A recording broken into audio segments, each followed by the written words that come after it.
do happens in a social emotional context.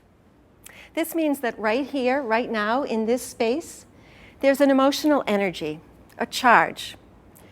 We can all feel it if we bring our attention to it. This charge is made up of all our individual energies, including our feelings toward and about one another.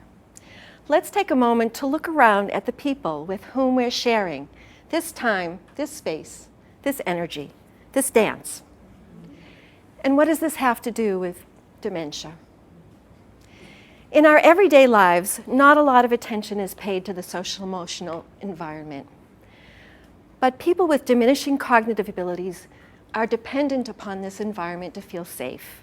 In fact, they're quite expert at tuning in to others' feelings. Please note, this is something they excel at.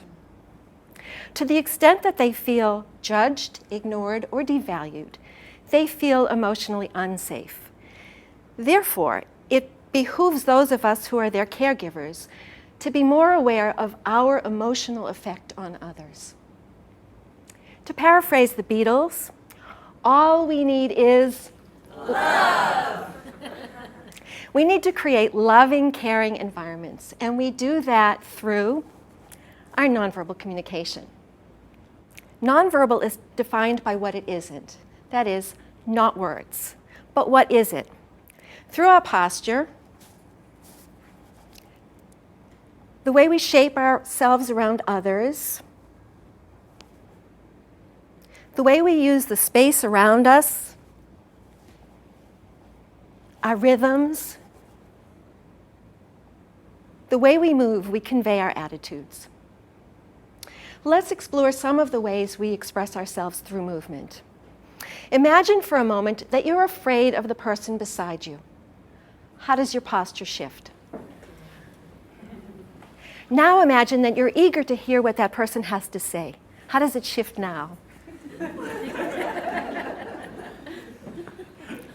Imagine that your life depends on your ability to hold on to your seat. How does your hand shape to the seat? Imagine that you're reaching for something that you really, really want, or maybe not so much. How does that change your use of space? Now imagine that you have no verbal language. Someone offers you something, wants to take you somewhere or do something with you, and maybe you don't understand or you don't want it. How do you convey that? Maybe you back away, you turn your head away, you put up a hand. If your attempts to communicate are misunderstood and thought to be symptomatic of dementia rather than communicative, it is likely they'll be disregarded. And then you'll have to make your movements stronger, quicker, more direct. And those will be considered behaviors. Now imagine that you are a frail elderly woman or man confined to a wheelchair. You have dementia and are resigned to a life that's routine. People walk quickly past without seeming to notice you or manipulate your body, and you have no idea why. Someone tosses a large red balloon to you, and you smash it with everything in you. That, too, is nonverbal communication, and I see that regularly. This tells me there's an energy inside waiting to be tapped, and I want to tap it. These are resources otherwise lying dormant, unused. My father had dementia and lived in a nursing home, and he said on numerous occasions, you'd think they could have figured out something to do with all the knowledge and life experience we bring. When some people think about dementia, they think almost exclusively about what the person can't do, whether or not they can understand or express themselves verbally, recognize people, know where they are or what time it is, how to take care of themselves.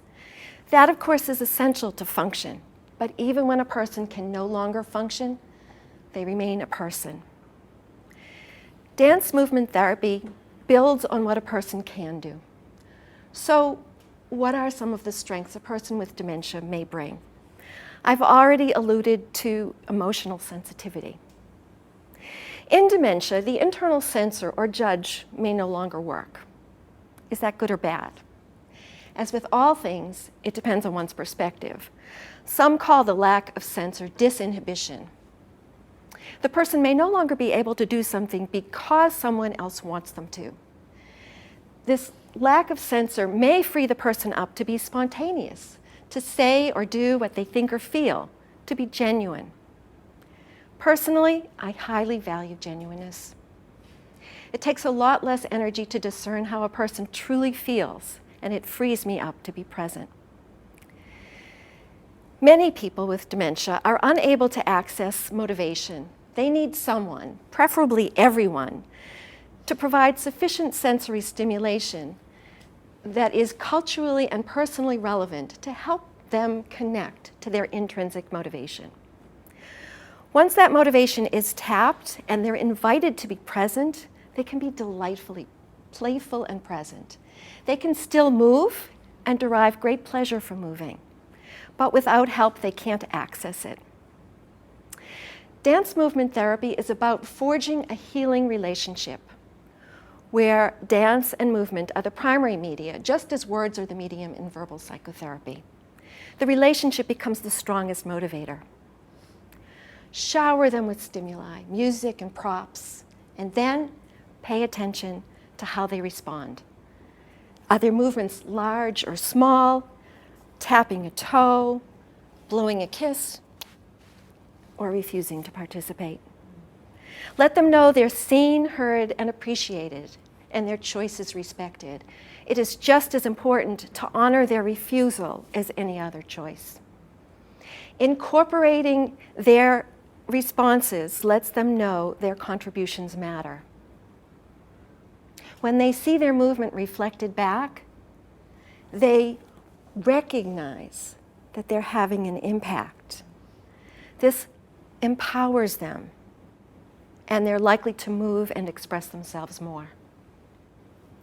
The point is not to get them to do the therapist dance, a waltz, a line dance, or any particular dance, but rather to improvise, to create a new dance, a dance of interaction, one that's never been done before. What happens once the music comes on and the props come out, no one can predict. The benefit, when we are creative and curious, when we experience psychosocial stimuli that are numinous, novel, arousing, surprising, and meaningful, new neural pathways develop. So why does it matter? Why does it matter if anyone dances with someone with dementia? Why should anyone care? We have become far too complacent about care that does not honor our mothers and fathers. The way we treat older adults and people with dementia gives definition to our culture. It reflects our societal values. Our elders, those who have come before and paved the way for us, deserve much better. I see people with advanced dementia warehoused all too often. We pay honor when we dance with them, when we relate to them in an embodied way, when we attempt to understand their nonverbal communication. When we dance with them, we invite them to be in their bodies, to savor the sensations and experience of vitality now, in their last days, while they still have bodies. We invite them to be present, to contribute the gifts that only they can bring. Together, we create an authentic dance, one that expresses our feelings and choices in the moment. Together, we move and are moved.